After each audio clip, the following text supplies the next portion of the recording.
Doctor ஒரு சில ஆளுங்களுக்கு வந்து இந்த பீஃப் அவாய்ட் பண்ணியும் அதே மாதிரி கால்சியம் அந்த மாதிரி உள்ள ஃபுட்டு எல்லாம் அவாய்ட் பண்ணியும் இந்த யூரிக் ஆசிட் இருந்துட்டே இருக்கு. அதுக்கு காரணம் என்ன டாக்டர்? എനിക്ക് അങ്ങനെ കഷ്ടപ്പെടണ്ട, ഞാൻ മലയാളം പഠിച്ചു. മലയാളം പഠിച്ചോ? തമിഴ് മറന്നപ്പോ? ഇല്ല ഇല്ല. ഓക്കെ.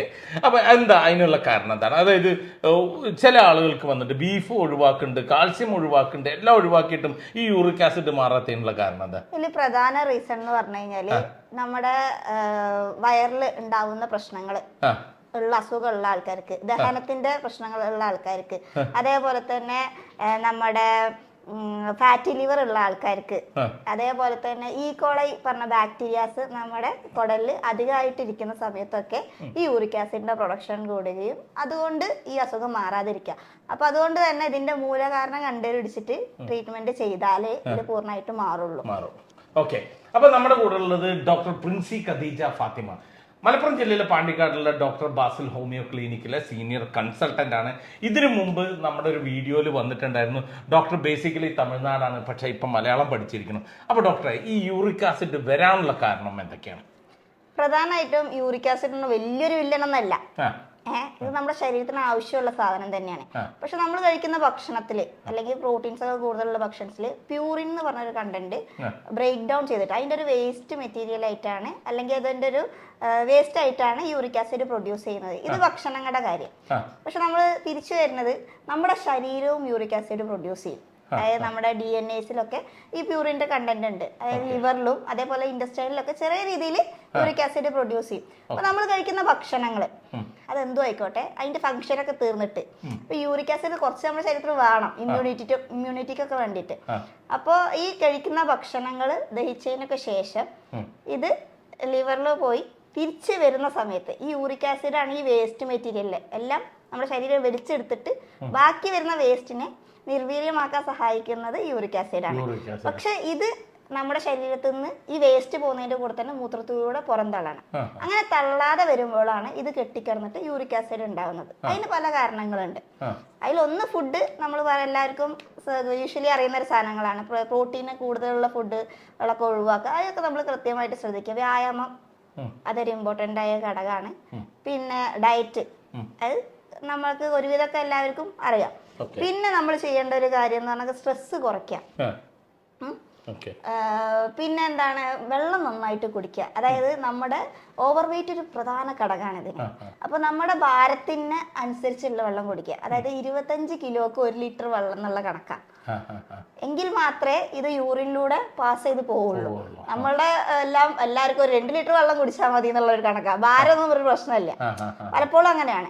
അതൊക്കെ ഒന്ന് കറക്റ്റ് ചെയ്ത് വരുമ്പോ തന്നെ ഇത് റെഡി ആകും. എന്നിട്ടും റെഡി ആവാത്തവർക്കാണ് 25 കിലോ എന്ന് പറഞ്ഞാൽ ഒരു 75 കിലോ വെയിറ്റ് ഉള്ള ആള് നിർബന്ധമായിട്ട് 3 ലിറ്റർ വെള്ളം കുടിക്കണം. അതും ശരിക്കും തന്നെ ഈ വെള്ളം കുടിക്കുന്നതിന് ഒരു രീതിയുണ്ട്. ഓക്കെ, ശരിക്കും നമ്മൾ ഒറ്റയടിക്ക് കുറെ വെള്ളം കമത്തി കുടിക്കുക എന്നുള്ളതിനുപരി ഇരുന്ന് അത് ഒരു വായ ഫുള്ള് വെള്ളം എടുത്തു കഴിഞ്ഞാൽ അത് 3 മടക്കായിട്ട് കുടിക്കാൻ ശ്രമിക്കുക. ഇങ്ങനെ വരുമ്പോൾ നമ്മുടെ ഓരോ സെൽസും ഇത് പ്രോപ്പറായിട്ട് യൂട്ടിലൈസ് ചെയ്യാൻ ശ്രമിക്കും. അപ്പൊ ഇതൊക്കെ നമ്മൾ ചെറിയ ചെറിയ മിസ്റ്റേക്ക് ഇതിൽ വരുത്തുന്നത് കൊണ്ട് തന്നെ ഒരു പ്രധാന ഘടകം. അപ്പൊ നമ്മൾ പറഞ്ഞു ലിവറിലും അതേപോലെ തന്നെ ഇൻഡസ്റ്റൈനിലും യൂറിക് ആസിഡ് പ്രൊഡ്യൂസ് ചെയ്യുന്നുണ്ട് അല്ലെ. അപ്പൊ ഇതിലൊരു കണക്ഷൻ ഉണ്ട്. അപ്പൊ എന്തുകൊണ്ടാണ് ഈ യൂറിക് ആസിഡ് നമ്മുടെ ശരീരത്തിലും പ്രൊഡ്യൂസ് ചെയ്യുന്നുണ്ട്? അപ്പൊ ഈ രണ്ട് അസുഖം, ഇപ്പൊ നമ്മൾ എത്ര ഡയറ്റ് ശ്രദ്ധിച്ചാലും എന്തൊക്കെ ചെയ്തിട്ടും കുറയാത്ത ആൾക്കാരുണ്ടല്ലേ മെയിനൊക്കെ. അപ്പൊ അങ്ങനത്തെ ആൾക്കാർക്ക് മെയിൻ പ്രശ്നം ഒന്നെങ്കിൽ ദഹനത്തിന്റെ പ്രശ്നം ഉണ്ടാവും. അങ്ങനത്തെ ഇത് പ്രോപ്പറായിട്ട് വലിച്ചെടുക്കാതെ അങ്ങനെ പോവാതെ പ്രോപ്പറായിട്ടുള്ള ഫങ്ഷൻസ് നടക്കാതെ പുറം തള്ളാനുള്ള ബുദ്ധിമുട്ടായിരിക്കാം. പിന്നെ രണ്ടാമത് വരുന്നതാണ് ഫാറ്റി ലിവർ. നമ്മുടെ ശരീരത്തിലെ DNA കളൊക്കെ ഉണ്ടല്ലോ, അത് ഈ പ്യൂറിൻ കണ്ടന്റ് ഉണ്ട്. ഇതിനുള്ള വരുന്ന ഈ ടോക്സിൻസ് നശിപ്പിക്കാൻ ഹെൽപ്പ് ചെയ്യുന്ന സാധനമാണ് എന്ത്, ലിവർ. ഈ ലിവർക്ക് ഫാറ്റി ലിവർ വരുമ്പോൾ എന്താണ്, അതിന്റെ ഫങ്ഷൻസ് കുറയും. ഇത് മൂലവും ഉണ്ടാവും. അപ്പോൾ പക്ക എല്ലാ ടിപ്സും ഫോളോ ചെയ്തു എല്ലാം ഇതാക്കിയിട്ടും കുറയാത്ത ആൾക്കാർ ഈ കാറ്റഗറി പെടുന്നവരായിരിക്കും. അപ്പൊ ഡോക്ടറെ, അപ്പൊ ഈ ബീഫും റെഡ് മീറ്റുകളും അതേപോലെ തന്നെ കാൽസ്യം ഇതൊക്കെ നിർത്തിയിട്ടും യൂറിക് ആസിഡ് മാറാത്ത ഈ ഒരു ഫാറ്റി ലിവറുള്ള ആളുകൾക്കാണ്, ഫാറ്റി ലിവറും ദഹന പ്രശ്നങ്ങളും ഉള്ള ആൾക്കാർക്കാണ്. പിന്നെ അതിന് പുറമെ നമ്മുടെ കുടലില് ബാക്ടീരിയാസ് ഉണ്ടല്ലോ, ആ ബാക്ടീരിയാസിൽ പ്രധാനമായിട്ടും ഈ തുടർച്ചയായിട്ട് മൂത്രത്തിൽ ഇൻഫെക്ഷൻ വരുന്നവരില്ലേ, ഈക്കോളൈ ബാക്ടീരിയ കാരണം കൊണ്ട് മൂത്രത്തിൽ ഇൻഫെക്ഷൻ വരുന്ന ആൾക്കാർക്ക് ഇവർക്ക് ഈ ഈക്കോളൈ കുടലിലും ആവാനുള്ള ഒരു സാധ്യത ഉണ്ട്. അങ്ങനെ വരുമ്പോൾ ഈ ഈക്കോളൈ ഈ പ്യൂറിനെ സെക്രേറ്റ് ചെയ്യും. ഇത് യൂറിക് ആസിഡിന് കാരണമാവാറുണ്ട്. ഇതൊക്കെ റെയർ ആയിട്ടുള്ള കേസസ് ആണ്, പക്ഷെ എങ്കിലും ഇത് നമ്മൾ പരിഗണിക്കേണ്ടത് തന്നെയാണ്. ഇത്തരം ആൾക്കാർക്കാണ് എന്തൊക്കെ ശ്രദ്ധിച്ചിട്ടും എത്രയൊക്കെ മരുന്ന് കുടിച്ചാലും വീണ്ടും യൂറിക് ആസിഡ് പ്രൊഡ്യൂസ് ചെയ്യുന്നത്. അപ്പോൾ എന്താണോ യഥാർത്ഥ കാരണം അത് കണ്ടെത്തിയിട്ട് ട്രീറ്റ്മെന്റ് ചെയ്യുമ്പോൾ അത് റെഡി ആവാറാണ്. അപ്പൊ ഡോക്ടറെ, ഈ യൂറിക് ആസിഡിൽ ഗൗട്ട് എന്നുള്ള ഒരു സംഭവം വരുന്നുണ്ടല്ലോ, ഒരുപാട് വേദന, അതെന്താണ് സംഭവം ശരിക്കും? അത് ഇതിന്റെ കോംപ്ലിക്കേഷൻ ആയിട്ട് വരുന്നതാ. ഈ യൂറിക് ആസിഡ് കൂടുതലായിട്ട് വരുന്ന സമയത്ത് നമ്മുടെ ജോയിന്റ്സിലൊക്കെ ഒരു ക്രിസ്റ്റൽസ് ഫോം ചെയ്യും, ഒരു കുപ്പിച്ചില്ല് പോലെ ഓരോ സാധനങ്ങൾ ഫോം ചെയ്യും. ആ ഫോം ചെയ്യുന്ന സാധനം സിവിയർ പെയിൻ ആയിട്ടാണ് രൂപപ്പെടുക. നല്ല നീര്, തൊടുമ്പോ ഒരു ചൂട്, അതിന് പുറമെ ഒരു ചുവപ്പ് കളറ്, അതേപോലെ തന്നെ എസ്പെഷ്യലി നമ്മുടെ കാലിലെ തള്ളവിരലിലായിരിക്കും ഇത് ആദ്യം കാണാം. ഇത് പക്ഷെ എല്ലാവർക്കും അറിയാം. ഇതല്ലാതെ ഇതിൽ കുറെ കോംപ്ലിക്കേഷൻസ് ആണ് പലർക്കും അറിയാതെ പോകുന്നത്. ഓക്കെ, ഇത് മെജോറിറ്റി 80% ആൾക്കാർക്ക് ഗൗട്ടായിട്ട് ഫോം ചെയ്യും. പക്ഷെ യൂറിക് ആസിഡ് കൂടുതലുള്ള ആൾക്കാർക്ക് പോലും ചിലപ്പോൾ ഇത് ഒരു ലക്ഷണങ്ങളും ഇല്ല. അവിടെയാണ് ഡേഞ്ചർ കിടക്കുന്നത്. എന്താണ് സംഭവം? അവിടെയാണ് ഡേഞ്ചർ കിടക്കുന്നത് പറഞ്ഞു കഴിഞ്ഞാല് ഉദാഹരണത്തിന് പ്രശ്നം ഉണ്ടാക്കാം. അത് ഇൻഫെർട്ടിലിറ്റിക്ക് വരെ കാരണമായിട്ടുണ്ട് പലപ്പോഴും. ഇത് പലർക്കും അറിയില്ല. ഇവർക്ക് വേദനയും കാര്യങ്ങളൊന്നും ഇല്ലാത്തത് കൊണ്ട് തന്നെ ഇവർ യൂറിക് ആസിഡ് പോയി ചെക്ക് ചെയ്യില്ല, അല്ലെങ്കിൽ റൂട്ടീൻ ചെക്കപ്പിൽ ഒരിക്കലും യൂറിക് ആസിഡ് ഉൾപ്പെടുത്താറില്ല.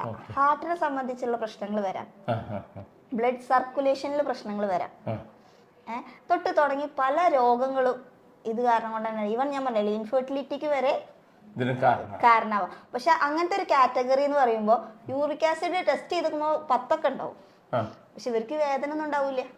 ഒന്നും അറിയാത്ത സൈലന്റ് ആയിട്ടുള്ള നേച്ചറുള്ള ടെൻഡൻസി ഉള്ളവരാണ് ഡേഞ്ചർ. അപ്പൊ ഇടക്കൊക്കെ ഒരു റൂട്ടീൻ ചെക്കപ്പിൽ യൂറിക് ആസിഡ് ഒക്കെ നോക്കാം. അപ്പൊ ഡോക്ടറെ, അങ്ങനെയാണെങ്കിൽ ഇതില് ഹോം റെമഡീസും അതുപോലെ തന്നെ ഈ യൂറിക് ആസിഡിനുള്ള എന്തെങ്കിലും ഒരു ടിപ്സ് വല്ലതും ഉണ്ട്? തീർച്ചയായിട്ടും ഉണ്ട് മുനുക്ക. പ്രധാനമായിട്ട് യൂറിക് ആസിഡ് വരുന്നവര് ഒരു മിനിമം ഒരു 30 to 45 മിനിറ്റ്സ് എങ്കിലും എന്തായാലും എക്സസൈസ് ചെയ്യണം. ഓക്കെ, അതിന് പുറമെ നന്നായിട്ട് വെള്ളം കുടിക്കുക.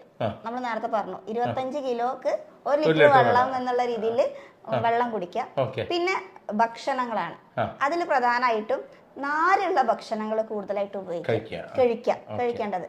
ഫ്രൂട്ട്സും വെജിറ്റബിൾസ് ഒക്കെ നാരുള്ളത് കൂടുതലായിട്ട് കഴിക്കുക.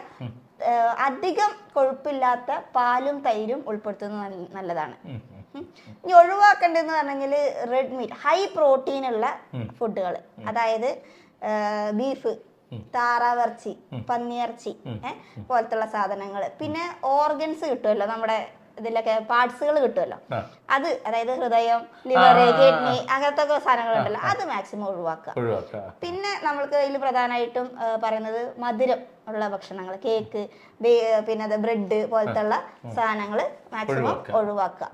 ഇതൊക്കെയാണ് ഇതിൽ പ്രധാനമായിട്ടും ശ്രദ്ധിക്കേണ്ട കാര്യങ്ങൾ എന്ന് പറഞ്ഞു കഴിഞ്ഞാല്. അപ്പോൾ ചെങ്ങന്മാരെ, നമ്മുടെ ഡോക്ടർ ഈ യൂറിക് ആസിഡ് കൊണ്ട് ഇടങ്ങേറാവുന്നവർക്കുള്ള കുറേ ടിപ്സുകളും അതുപോലെ തന്നെ യൂറിക് ആസിഡ് ഉള്ളവർ ശ്രദ്ധിക്കേണ്ട കാര്യങ്ങളും പറഞ്ഞു. സംഭവം യൂറിക് ആസിഡ് വില്ലൻ അല്ലെങ്കിലും ശ്രദ്ധിക്കാതെ പോയി കഴിഞ്ഞാൽ അത് മാരക വില്ലനായി മാറും എന്നുള്ളത് തീർച്ചയാണ്. അപ്പോൾ മാക്സിമം ഈ വീഡിയോ ഷെയർ ചെയ്യുക, എല്ലാവരിലേക്കും ഇതുപോലുള്ള ഇൻഫർമേഷൻ എത്തിക്കുക.